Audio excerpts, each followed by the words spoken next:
দুপুরে রান্নাবান্না থেকে আজকের ব্লগটা শুরু করলাম। চলুন আপনাদের সাথে শেয়ার করে নিই আজকে আমি কি রান্না করব। তো আজকে একটু কুমড়োর ছক্কা বানাবো, এর জন্য নারকেলটা গ্রেট করে নিয়েছি, বেগুন ভর্তা করব, আর আলু আর কুমড়ো ডুমো করে কেটেছি, ছোলা দিয়ে কুমড়োটা রান্না করব। আদা গ্রেট করে রেখেছি আর একটু কাঁচা লঙ্কাও নিয়ে নিয়েছি।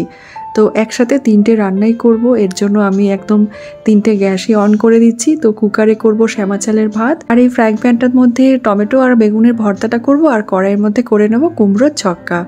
তো এবার এক এক করে গ্যাসটা অন করে নেব, তিনটে গ্যাসই, আজকে খুব তাড়াহুড়ো আছে, সেই কারণে সব রান্না একসাথেই করে নেব। আজকে আর ভাত রান্না করব না, আমি আজকে রুটি বানিয়ে রেখেছি।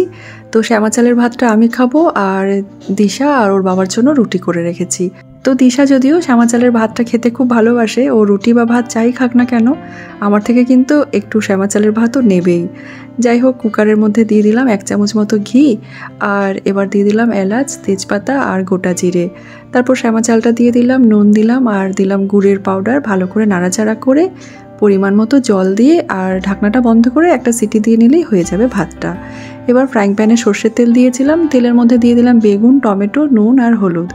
বেশ ভালো করে নাড়াচাড়া করে নিলাম আর ঢেকে রাখবো। ঢেকে রেখে কিন্তু বেগুনটাকে বেশ ভালো করে লাল করে ভেজে নেব। বেগুন ভর্তা আর শ্যামা চালের ভাতটা বসিয়ে দিয়েছি, এবার আমি বানাচ্ছি কুমড়োর ছক্কা। কড়াই সর্ষের তেলটা গরম হয়ে গেছিলো, ওর মধ্যে গোটা জিরে, তেজপাতা, শুকনো লঙ্কা ফোড়ন দিলাম, আর দিলাম গ্রেট করা আদা, আর দুটো দিয়েছি কাঁচা লঙ্কা, আর নারকেল কোড়ানো দিয়ে দিয়েছি। বেশ ভালো করে একটু নাড়াচাড়া করে নারকেলটা প্রথমে ভেজে নিলাম, আর তারপরে আমি এর মধ্যে এক এক করে প্রতিদিনের রুটিনের মশলাটা দিয়ে দিলাম। ওই জিরে গুঁড়ো, ধনে গুঁড়ো, হলুদ, আর খুব সামান্য করে দিয়ে দিয়েছিলাম কাশ্মীরি লঙ্কার গুঁড়ো। তারপর নাড়াচাড়া করে নিয়ে ছোলাটা দিয়ে দিলাম। ছোলাটা আমি রাতেই ভিজিয়ে রেখেছিলাম। আর এবার এর মধ্যে দিয়ে দিলাম ডুবো করে কেটে রাখা আলু আর কুমড়ো। লো ফ্লেমে ঢেকে রেখে রান্নাটা করে নেব। আর এদিকে বেগুনটাও ভাজা হয়ে গেছিলো, তো বেগুনের মধ্যে আমি দিয়ে দিলাম জিরে গুঁড়ো, ধনে গুঁড়ো, গ্রেট করা আদা, কাশ্মীরি লঙ্কার গুঁড়ো, আর দিলাম কয়েকটা কাঁচা লঙ্কা। তারপর হাই ফ্লেমে ভালো করে নেড়ে চেড়ে নিলাম। বেগুনটাকে পুরো একদম ম্যাশ করে দিয়েছিলাম, আর নামাবার আগে দিয়ে দিয়েছিলাম গরম মশলার গুঁড়ো, আর দিয়েছিলাম 1 চামচ বাটার। রান্নাটা কমপ্লিট হয়ে গেছে, আর এদিকে আমার কুমড়োটাও কিন্তু হয়ে গেছে।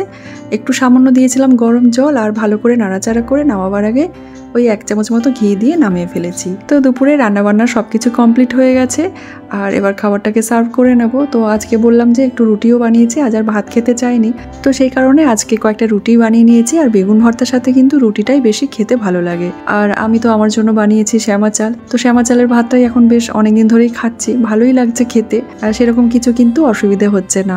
সব কিছুই ডিপেন্ড করে কিন্তু নিজের ওপরে। আমরা যদি মনে করি যে আমরা এইভাবে চলবো, এইভাবে খাওয়া দাওয়া করব, সেটা করা কিন্তু খুব একটা কঠিন নয়। তো যাই হোক, আজকের মতো ব্লগটা এখানেই শেষ করছি। ভিডিওটা কেমন লাগলো কমেন্টে জানাতে ভুলবেন না, আমি কিন্তু আপনাদের কমেন্টের অপেক্ষায় থাকবো। আপনারা সবাই খুব ভালো থাকবেন, সুস্থ থাকবেন, দেখা হবে নেক্সট ব্লগে। ধন্যবাদ।